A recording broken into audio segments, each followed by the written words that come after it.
records do you have? I think 6,000 or 5,000, 6,000. I don't know, I never counted.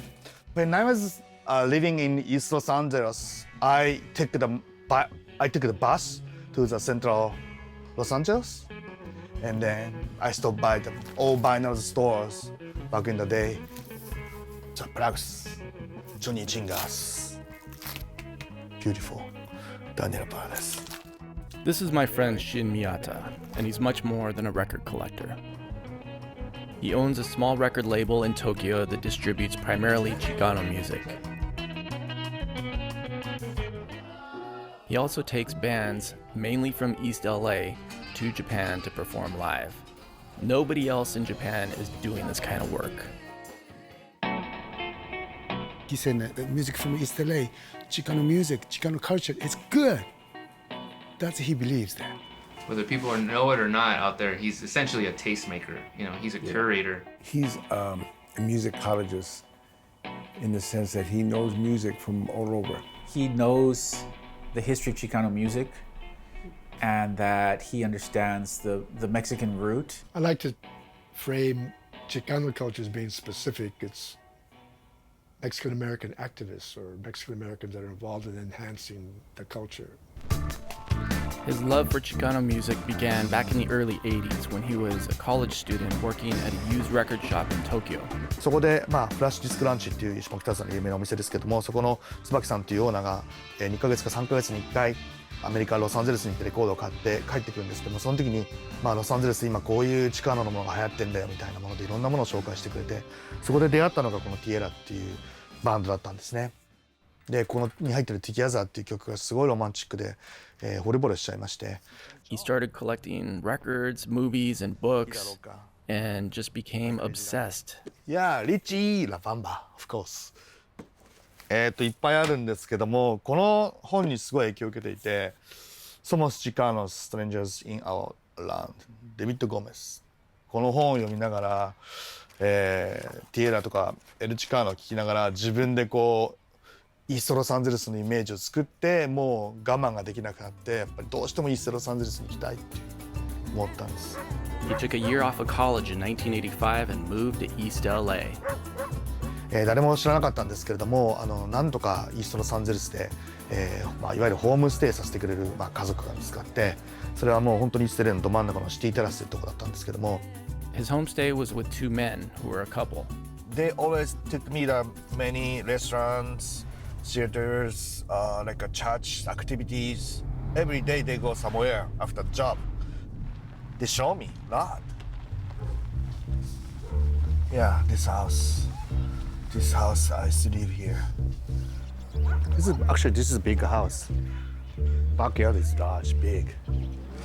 Yeah, we used to have a party sometimes in the backyard.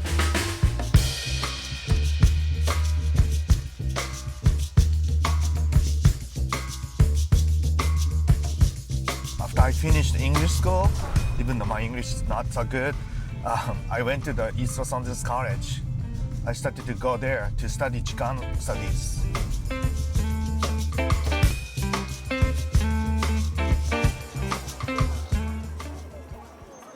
大学卒業しなくちゃいけなかったので東京に帰ってきてそれでいろんなことがあっていろんな仕事をしたんですけども BMG ジャパンに移ってそこでウォーの担当になったりとかして、その頃ちょうどローライダーマガジンで書き始めてたりもしていたのでもうたくさんこの宮田真の人類学っていうのがあってここにいうところにずっと文化の話をバリオで何が起きてきたかとか歴史とか文化やShin was writing about issues of social consciousness, and he developed a following as more and more Japanese people were becoming interested in the Chicano culture. Maybe we just seem like a rebel culture or something. It might give the youth a sense of freedom, liberty. That maybe their lives are very constrained. Yeah, after I quit my job at BMG Japan, I was kind of depressed. So I didn't know what I should do. So I came here to think about my life. And I went to the Sound of Music and I bought a bunch of the new CDs. As soon as I started to listen to the Quetzal, I'm very fascinated. The music is very fresh, very strong. So I came back to Japan. I made these decisions. I should be independent. I should continue to be independent. I should start my company. He called it Barrio Gold Records. Quetzal's album was the first record that they would put out in Japan. Wednesday night, baby. Wow. Tokyo, we're here. And he was like, I want to release this in Japan and I want to do all these things, you know, and he had a vision already.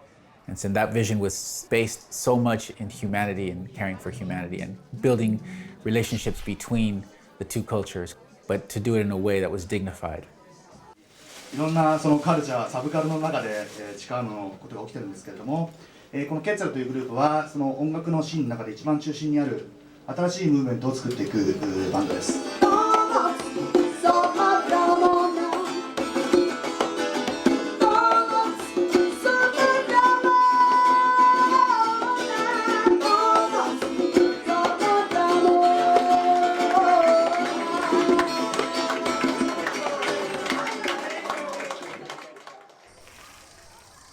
チカーノミュージックに関して一番憧れるポイントっていうのは音楽と聴き手の関係なんですよね。どのくらいの気持ちでその音楽を愛しているのか、どの気持ちでその音楽を必要としているのか、そういうものを日本に紹介したかった。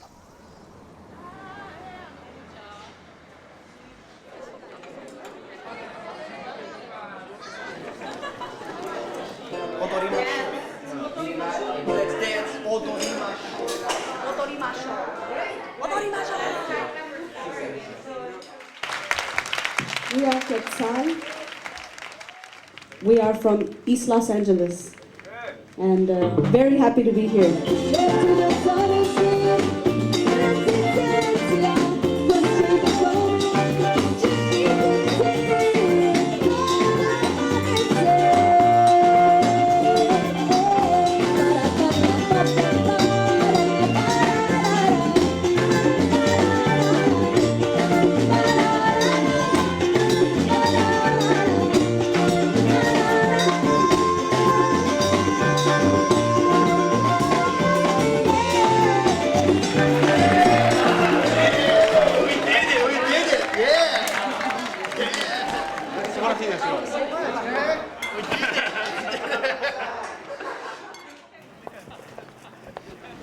It's just a trip, just these stereotypes that go on in your head before you get here, and then once you're here, all of that is shattered, and you realize that, like, hey, you know. Yeah, Chicanos and Japanese people have a lot in common. Yeah, sentiment, very similar. We have this tendency to think that we don't matter outside of our community. Shin was the one who was the first one to turn on a light to me and to other musicians that, you know, people appreciate our music outside of this area.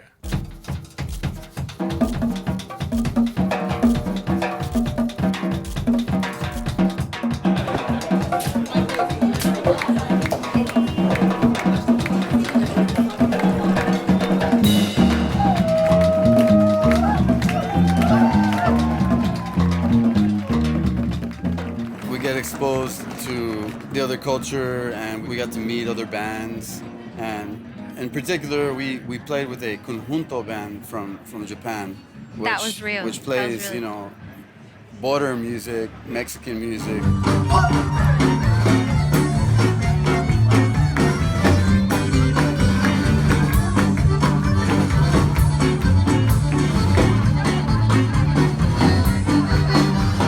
I can't believe it. I was in Japan and visited my family, and Quetzal was in my hometown to do the gig.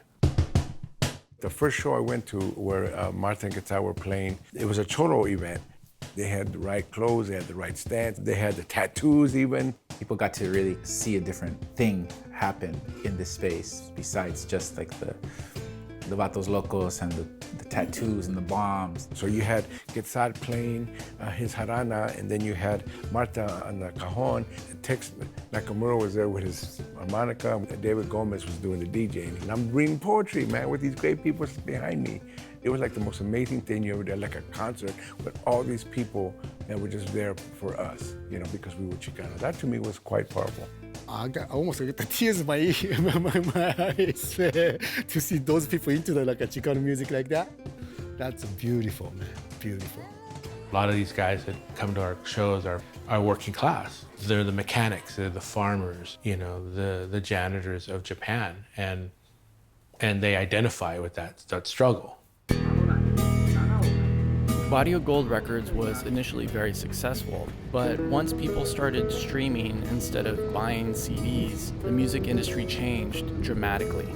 He was left out in the cold, and he has had to really kind of scrape by and do this as a labor of love.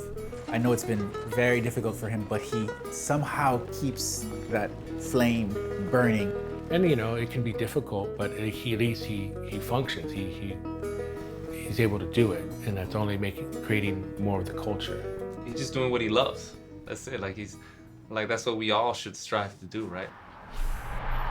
The things I adapted from here is like spirit and attitude.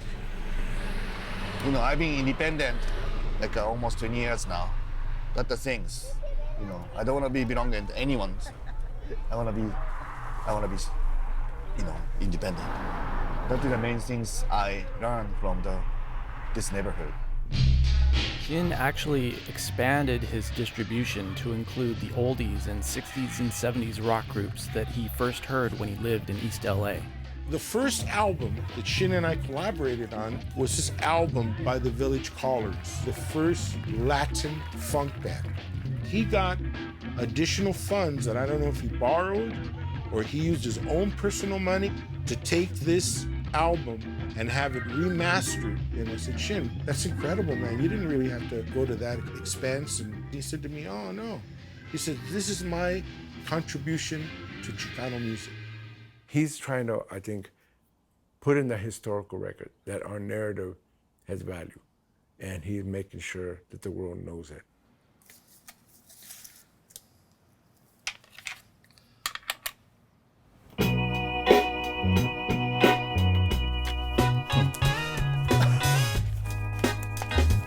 Chicano Batman. Keeping Barrio Gold afloat is a constant struggle, but he still finds ways to take bands to Japan.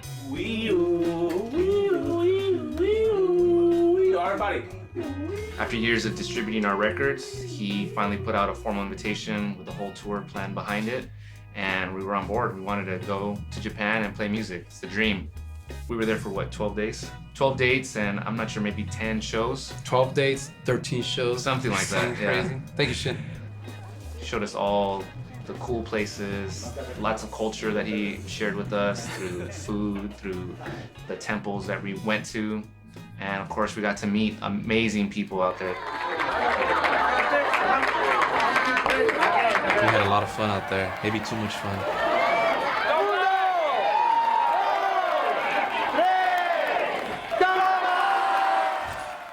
I think Shin was our first glimpse into how to be a professional musician. We had not had it. We got Shinified.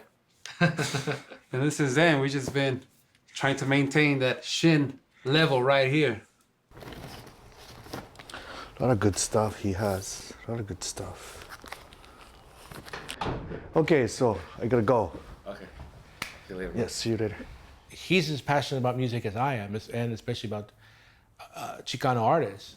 Sometimes he pointed things out in my own backyard that I didn't even know about, and that's a great relationship. Right? You know, it starts with music, and then it kind of bloomed from there.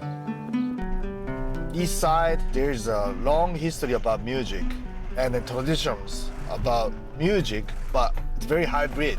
Always, this neighborhood makes music hybrid.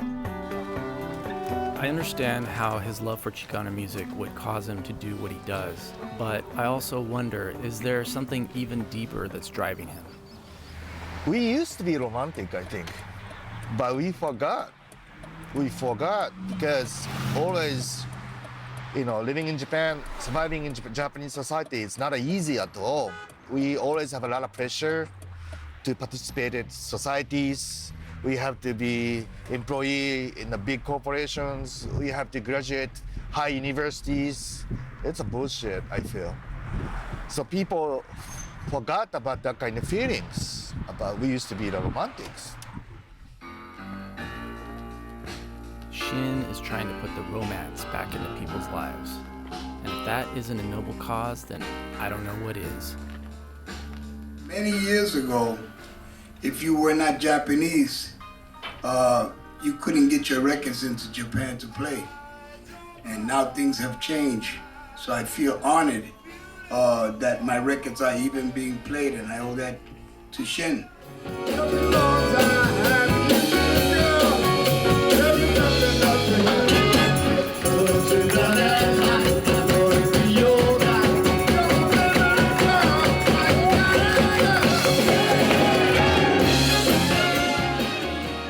He's one of those very rare cats that is committed to cultural exchange and to a cultural understanding. He's an ambassador of culture from LA. That's what he's doing. He's a messenger. He's bridging the gap. What Shin is actually creating is a way that two different, completely different worlds can find a way to come together. In his own way, Shin Miyata is making the world a better place. And people love him for it.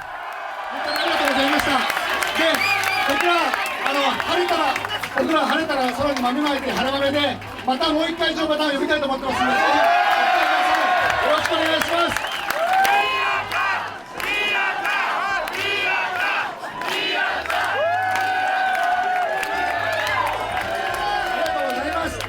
すみません、俺だけじゃなくて本当にいろんな人が関わってこれこんなの来てきてるので、本当にまだ飲んでってください。本当によろしくお願いします。